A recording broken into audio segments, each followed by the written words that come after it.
apostol, kasama ang lahat ng kapatid dito. Ang pagka-apostol ko ay hindi galing sa tao o sa pamamagitan ng tao, kundi sa pamamagitan ni Hesukristo at ng Diyos Ama na muling bumuhay sa Kanya mula sa kamatayan. Mahal kong mga kapatid sa mga iglesia diyan sa Galacia, sumainyo nawa ang biyaya at kapayapaang galing sa Diyos Ama at sa ating Panginoong Hesukristo. Inialay ni Kristo ang sarili niya para sa mga kasalanan natin, ayon sa kalooban ng ating Diyos at Ama. Ginawa niya ito para mailigtas tayo sa kasamaan nitong kasalukuyang mundo. Purihin natin ang Diyos magpakailanman. Amen. Iisa lang ang magandang balita. Nagtaka ako dahil ang dali ninyong tumalikod sa Diyos na tumawag sa inyo sa pamamagitan ng biyaya ni Kristo. Bumaling kayo sa ibang magandang balita na hindi naman totoo. Ang totoo, walang ibang magandang balita. Nasabi ko ito dahil may mga taong nanggugulo sa inyo at gusto nilang baluktutin ang magandang balita tungkol kay Kristo. Sumpain nawa ng Diyos ang sinuman, kami o maging isang anghel galing sa langit, na mangangaral sa inyo ng magandang balita na iba kaysa sa ipinangaral namin sa inyo. Sinabi na namin sa inyo noon at muli kong sasabihin, kung may mangangaral sa inyo ng magandang balita na iba kaysa sa tinanggap ninyo, sumpain siya ng Diyos. Huwag ninyong isipin na ang nais ko ay malugod sa akin ng tao. Hindi, ang nais ko ay malugod sa akin ng Diyos. Kung ang ikalulugod ng tao ang hinahanap ko, hindi ako tunay na lingkod ni Kristo. Paano naging apostol si Pablo? Gusto kong malaman ninyo mga kapatid na ang magandang balitang ipinangaral ko sa inyo ay hindi gawa-gawa lang ng tao. At hindi ko rin ito tinanggap o natutunan mula sa mga tao, kundi ipinahayag mismo sa akin ni Hesukristo. Alam naman ninyo ang dati kong pamumuhay noong kasapi ako sa relihiyon ng mga Hudyo. Inusig ko ng lubos ang iglesia ng Diyos at sinikap ko itong lipulin. At tungkol naman sa pagsunod sa relihiyon ng mga Hudyo, nahigitan ko ang marami sa mga kaedad ko dahil tapat kong sinunod ang mga tradisyong nanggaling pa sa mga ninuno namin. Ngunit sa awa ng Diyos, bago pa man ako ipanganak, pinili na niya ako at tinawag upang ihayag sa akin ang kanyang anak para maipangaral siya sa mga hindi Hudyo. Nang mangyari ito, hindi ako sumangguni kanino man. Hindi rin ako pumunta sa Jerusalem para makipagkita sa mga naunang naging apostol kaysa sa akin. Sa halip pumunta ako sa Arabia at pagkatapos ay bumalik ako sa Damascus. Pagkatapos ng 3 taon, pumunta ako sa Jerusalem para makipagkita kay Pedro. 2 linggo akong namalagi sa kanya. Wala na akong nakita pang ibang apostol maliban kay Santiago na kapatid ng Panginoon.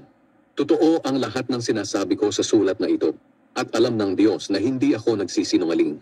Pagkatapos pumunta na ako sa Syria at Cilicia. Nang panahong iyon, hindi pa ako personal na nakikita ng mga iglesia sa Judea na nakay Kristo. Nabalitaan lang nila na ang dating umuusig sa kanila ay nangangaral na ngayon ng tungkol sa pananampalatayang sinikap niyang puksain noon. Kaya pinapurihan nila ang Diyos dahil sa ginawa niya sa akin.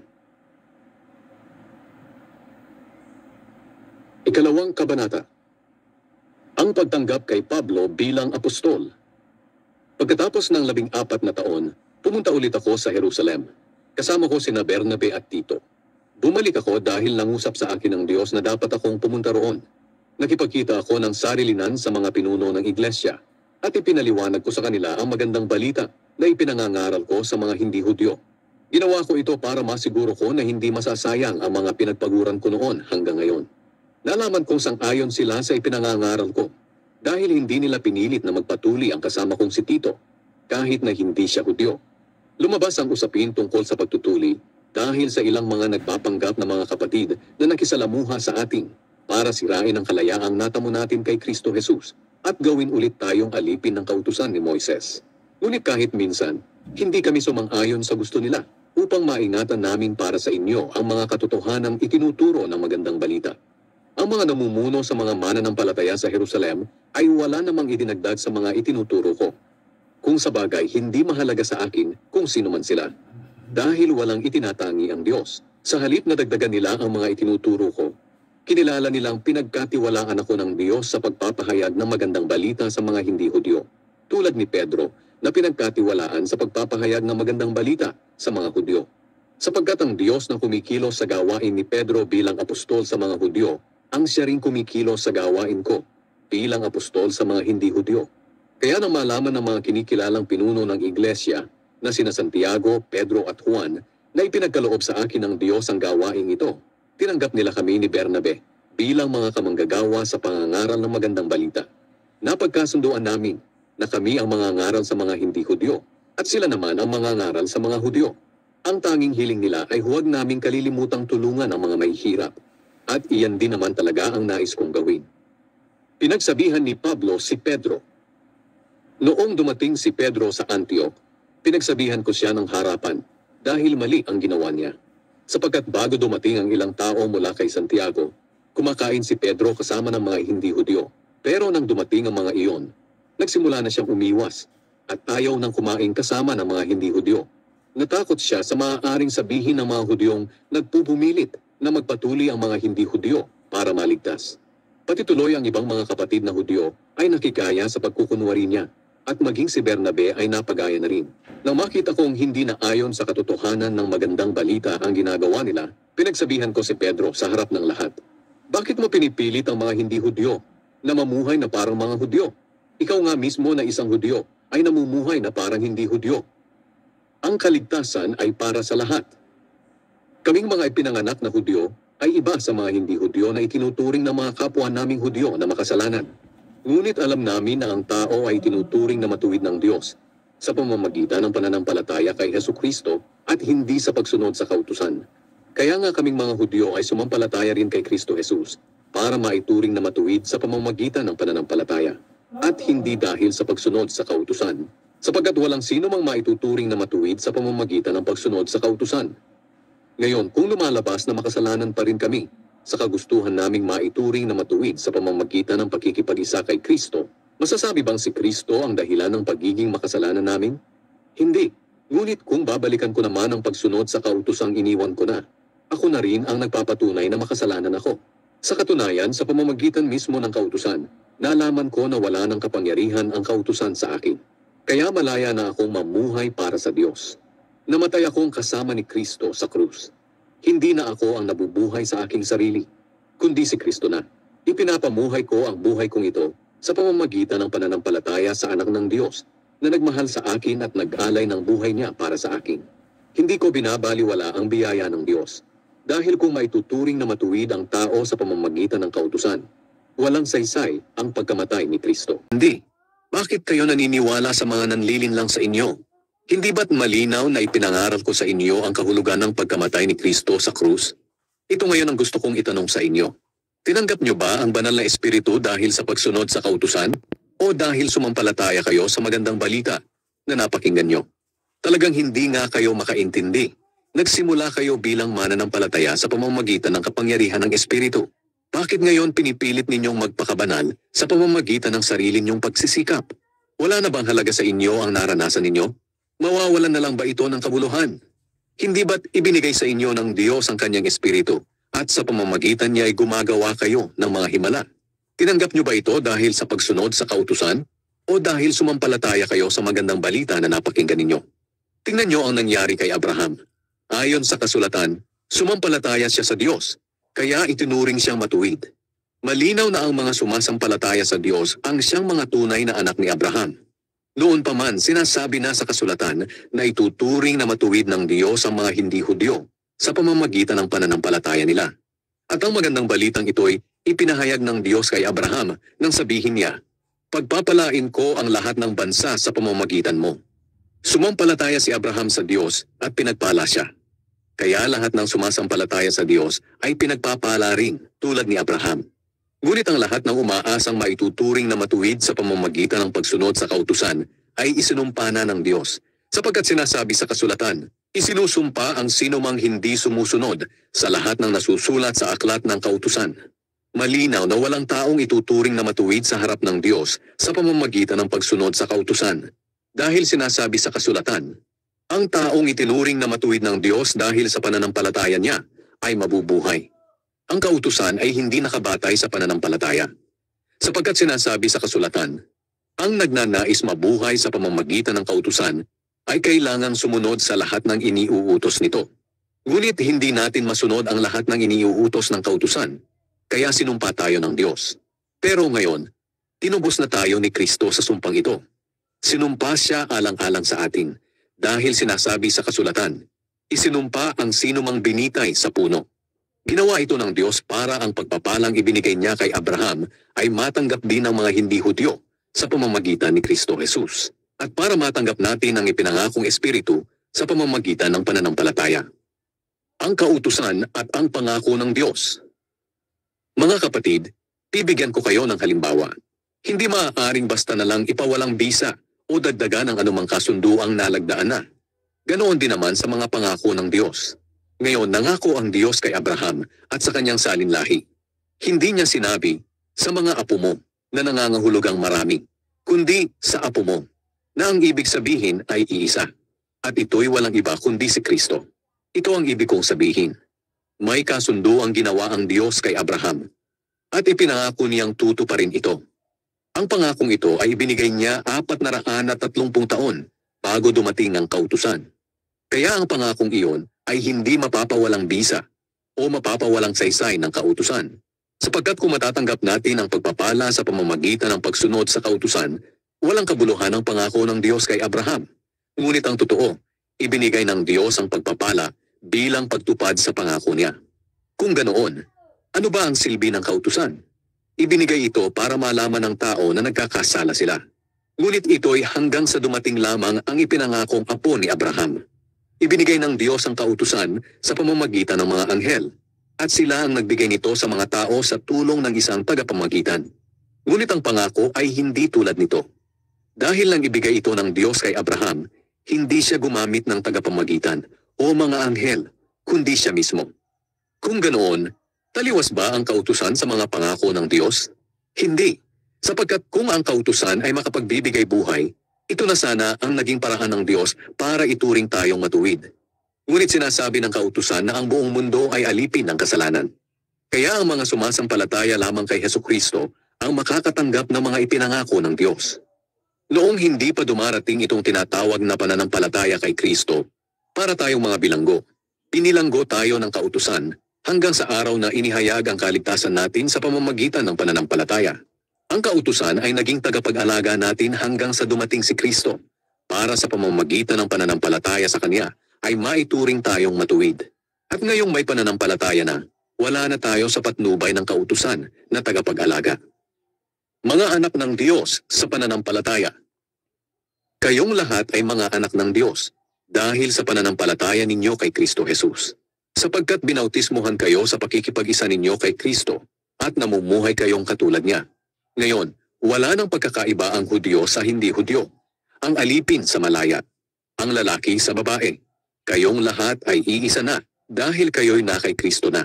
At dahil kayo'y kay Kristo na, kabilang na kayo sa lahi ni Abraham at mga tagapagmana ng mga ipinangako ng Diyos sa Kanya.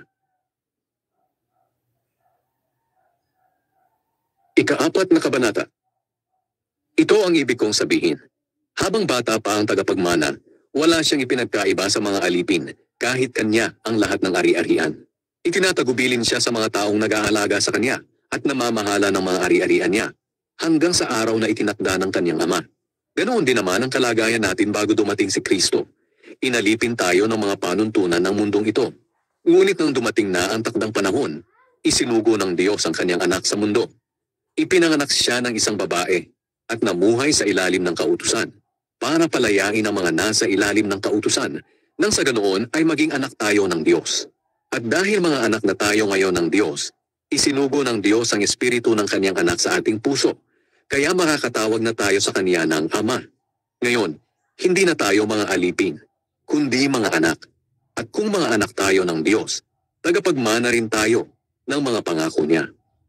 Ang pagmamalasakit ni Pablo sa mga taga-Galasya. Noong hindi niyo pa kilala ang Diyos, naging alipin kayo ng mga Diyos-Diyosan. Ngunit ngayong kilala niyo na ang Diyos, o mas mabuting sabihin na kinilala kayo ng Diyos bilang mga anak. Bakit bumabalik pa kayo sa walang bisa at mga walang kwentang panuntunan? Bakit gusto ninyong magpaaliping muli sa mga ito? May pinapahalagahan pa kayong mga araw, buwan, panahon at mga taon. Nag-aalala ako na baka nasayang lang ang lahat ng pagsisikap ko sa inyo. Nakikiusap ako sa inyo mga kapatid, na tularan ninyo ako.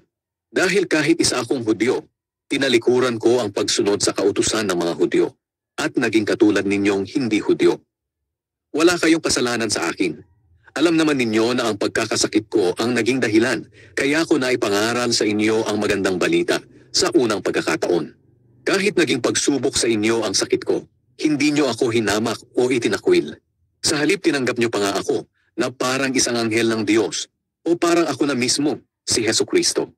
Napakasaya natin noon. Ano ang nangyari?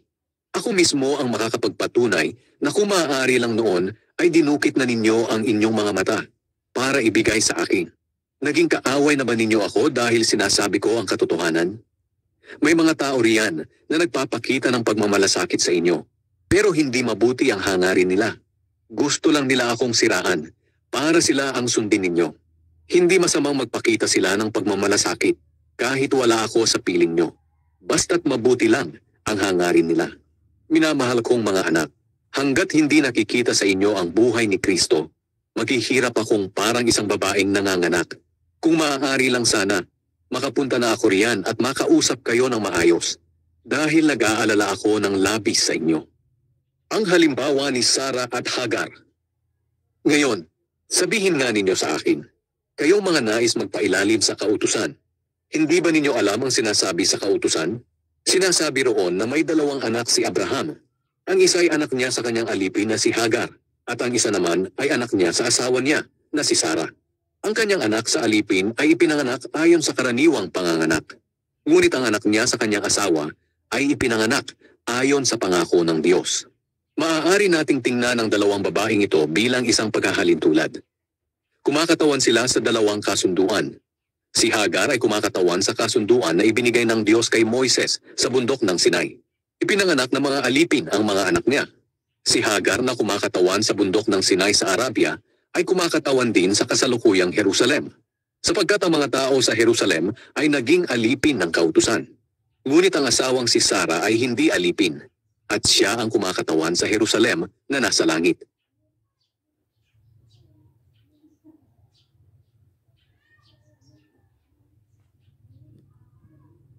Tindigan kayo sa pananampalatayan nyo, at huwag na kayong magpaaliping muli. Tandaan nyo ang sinasabi ko. Ako mismong si Pablo ang nagsasabi sa inyo na kung magpapatuli kayo para maging katanggap-tanggap sa Diyos, mawawalan ng kabuluhan ang ginawa ni Kristo para sa inyo. Inuulit ko na ang sino mang magpapatuli para maging katanggap-tanggap sa Diyos ay obligadong sumunod sa buong kautusan. Kayong mga nagsisikap na ituring na matuwid ng Diyos sa pamamagitan ng kautusan ay nahiwalay na kay Kristo. Nahiwalay na kayo sa biyaya ng Diyos. Ngunit umaasa kami at nananalig na sa pamamagitan ng banal na Espiritu at ng pananampalataya namin, ituturing kaming matuwid ng Diyos.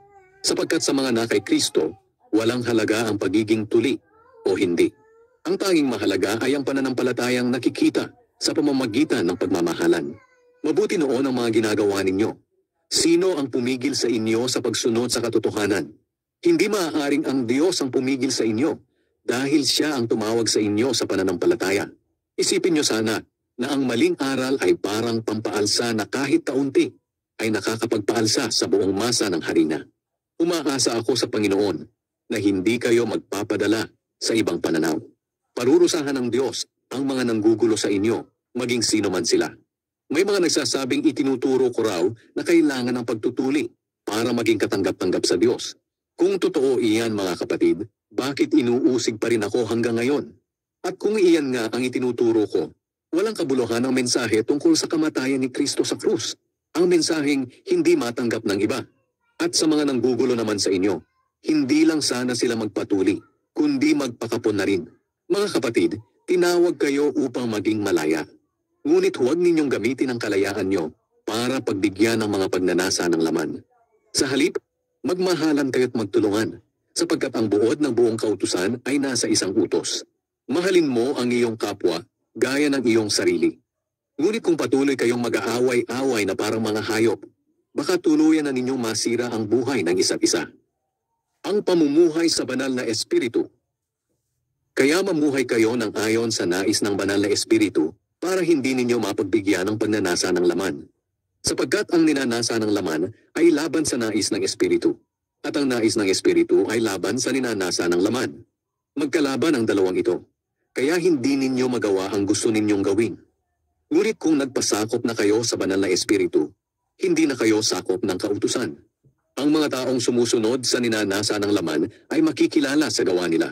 Sexual na imoralidad, kalaswaan, kahalayan, pagsamba sa mga Diyos-Diyosan, pangkukulam, pagkapuot, pag-aaway-away, pagkasakim, pagkagalit, pagkakawatak-watak, pagkakahati-hati, pagkainggit, paglalasing, pagkahilig sa kalayawan, at iba pang kasamaan. Binabalaan ko kayo tulad ng ginawa ko na noon. Ang mga namumuhay ng ganito ay hindi mapapabilang sa kaharian ng Diyos. Ngunit ito ang bungang makikita sa taong namumuhay sa kapangyarihan ng banal na Espiritu. Pag-ibig, kagalakan, kapayapaan, pagtitiis, kabutihan, kagandahang loob, katapatan, kahinahunan, at pagpipigil sa sarili. Kung ganito ang pamumuhay natin, hindi natin malalabag ang mga utos ng Diyos. Ipinako na ng mga nakay Kristo ang pagnanasa at masasamang hangarin ng kanilang laman doon sa krus. At dahil nga namumuhay na tayo sa kapangyarihan ng banal na Espiritu, magpatuloy tayo sa patnubay nito. Huwag tayong maging mapagmataas. Huwag nating galitin ang ating kapwa at iwasan ang inggitan. Ika-6 na kabanata. Magtulungan tayo. Mga kapatid, kung may magkasalaman sa inyo, kayong mga ginagabayan ng banal na Espiritu ang dapat tumulong sa Kanya para magbalik loob sa Panginoon. Ngunit gawin niyo ito ng buong hinahon at mag-ingat kayo dahil baka kayo naman ang matukso. Tulungan ninyo ang isa't isa sa mga problema at sa ganitong paraan ay matutupad ninyo ang utos ni Kristo. Kung mayroon sa inyong nag-aakala na nakakahigit siya sa iba, gayong hindi naman, nililin lang lamang niya ang kanyang sarili. Dapat suriin ng bawat isa ang ginagawa niya.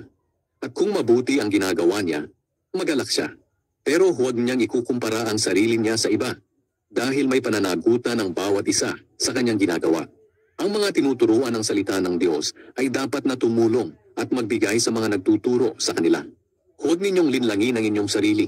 Ang Diyos ay hindi madadaya ni numan. Kung ano ang itinanim ng tao, iyon din ang kanyang aanihin. Kung ang ninanasa ng laman ang sinusunod ng isang tao, kamatayan ang aanihin niya. Pero kung ang banal na Espiritu ang sinusunod ng isang tao, matatanggap niya mula sa Espiritu ang buhay na walang hanggan. Kaya huwag tayong magsasawa sa paggawa ng mabuti. Dahil sa tamang panahon, matatanggap natin ang ating gantimpala kung hindi tayo susuko. Kaya nga sa tuwing may pagkakataon, gumawa tayo ng kabutihan sa lahat ng tao, lalo na sa mga kapatid natin sa pananampalataya. Mga huling bilin. Mapapansin ninyo na malalaki na ang mga letrang nakasulat dito. Ako na ang sumulat nito. Gusto lamang ng mga namimilit sa inyong magpatuli na magbigay lugod sa kapwa nila Hudyo, sapagkat natatakot silang usigin ang mga ito kung ituturo nila na ang kamatayan lamang ni Kristo ang siyang makapagliligtas sa tao. Sila mismo mga tinuli ay hindi naman sumusunod sa kautusan. Ipinagpipilitan lang nila na magpatuli kayo para maipagmalaki nila na sumusunod kayo sa seremonyang ito. Ngunit para sa akin, wala akong ibang ipinagmamalaki, maliban sa kamatayan ng ating Panginoong Hesukristo sa krus. At dahil sa kamatayan niya sa krus, wala nang halaga para sa akin ang mga bagay sa mundo. At wala rin akong halaga para sa mundo. Hindi na mahalaga kung tuli tayo o hindi. Ang tanging mahalaga ay kung binago na tayo ng Diyos. Sa lahat ng pinili ng Diyos at namumuhay ayon sa mga turo kong ito, sumainyo nawa ang kapayapaan at awa ng Diyos. Mula ngayon, huwag niyo na akong guluhin. Ang tanda ng mga sugat sa katawan ko ay nagpapatunay na sinusunod ko si Jesus. Mga kapatid, pagpalain nawa kayo ng ating Panginoong Hesukristo. Amen.